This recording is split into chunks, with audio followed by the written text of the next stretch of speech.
আসসালামু আলাইকুম সুপ্রিয় দেশবাসী। ভারতের পররাষ্ট্র সচিব বিক্রম মিশ্রি 9 ডিসেম্বর একদিনের সফরে বাংলাদেশ সফরে আসছেন। তার সফরের উদ্দেশ্য হচ্ছে বাংলাদেশ ভারত সম্পর্ক পুনর্মূল্যায়ন করা। বাংলাদেশ ভারতের সম্পর্ক তো ঠিকই ছিল, কিন্তু বাংলাদেশের মানুষের সাথে সম্পর্ক না করে ভারত এক ব্যক্তি শেখ হাসিনার সাথে সম্পর্ক করেছে। এক ব্যক্তি আর 16 কোটি মানুষ কিন্তু এক নয়।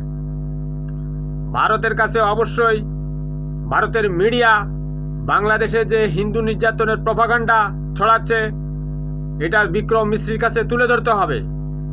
আর সীমান্তে আমাদের দেশের মানুষকে যেভাবে ফাঁকির মতো গুলি করে কাঁটাতারে ঝুলিয়ে রেখেছে এটার তীব্র প্রতিবাদ জানাতে হবে।